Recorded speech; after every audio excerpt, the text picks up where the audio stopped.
మీ బంగారం తాకట్టులో ఉందా? నెల నెల వడ్డీ కట్టలేకపోతున్నారా? ఆచారి గోల్డ్ 9030022345.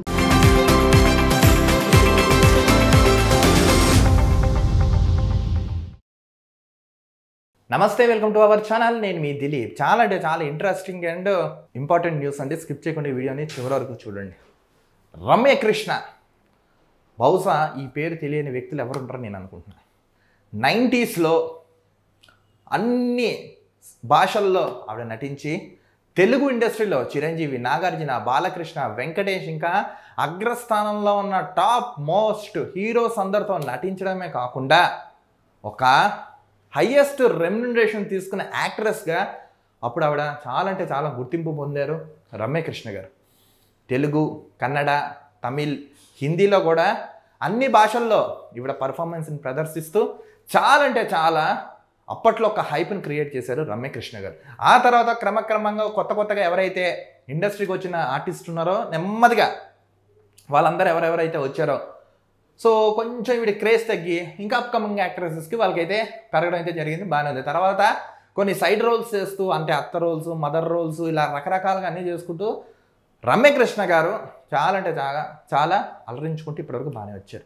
కానీ వివాదాలకి దూరంగా ఉండే రమ్యకృష్ణ గారు తాజాగా ఒక ఆసక్తికరమైన ఒక కామెంట్స్ అయితే చేశారు.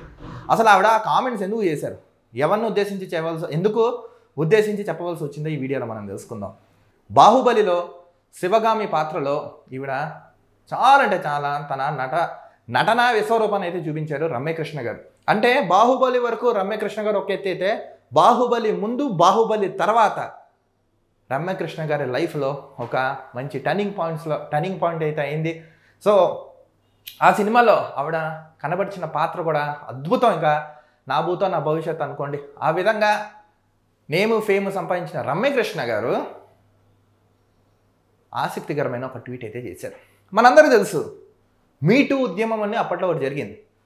సో కాస్టింగ్ కౌచ్లో జరిగే ఇబ్బందులు కానీ, నెక్స్ట్ ఛాన్సుల కోసం ఆడవాళ్ళ మీద లైంగిక దాడులు చేస్తున్నారు, ఇలా రకరకాలుగా ఆరోపణలు కాదు, కొంతమంది ప్రూఫ్స్తో బయటకు వచ్చారు, కొంతమంది నానా రకరకాలుగా వాళ్ళ అభిప్రాయాలను వ్యక్తం చేశారు. ఇవన్నీ మనం చూసాం.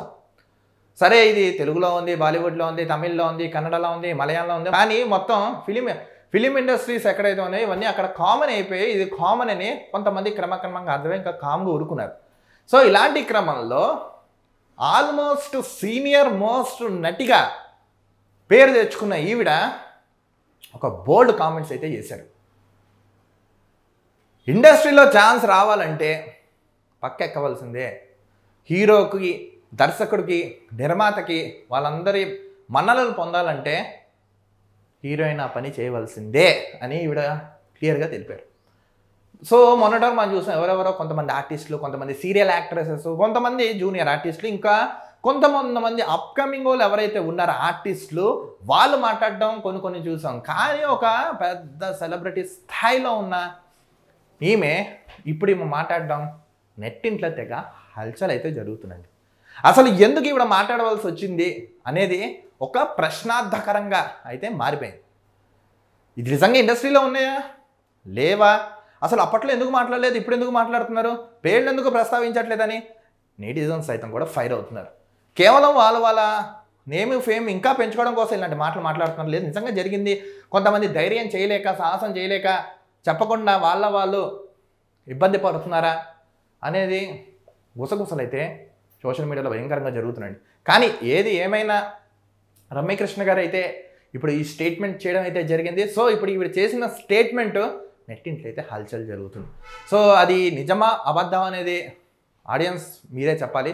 కానీ ఈవిడ ఏం చెప్పారో అనేది మీకైతే ఎక్స్ప్లెయిన్ చేశాను. కానీ ఒక సీనియర్ మోస్ట్ ఒక నటీమని ఈవిడ చెప్పడం అయితే ఇది టాలీవుడ్ వర్గాల్లో కూడా తెగ హాట్ టాపిక్ అయితే మారింది. సో ఆడియన్స్ అండ్ గైస్ అసలు ఏమన్నారు ఏంటని మీకు ఎక్స్ప్లెయిన్ చేశాను. మీకేమనిపించింది, మీ అమూల్యమైన అభిప్రాయాన్ని కామెంట్స్ రూపంలో తెలపండి. Maximum video like, share, comment చేయండి. మీ వాట్సాప్ గ్రూప్లో షేర్ చేయడం మాత్రం మర్చిపోకండి. నేను మీ దిలీప్, చూస్తున్నాను అవర్ ఛానల్.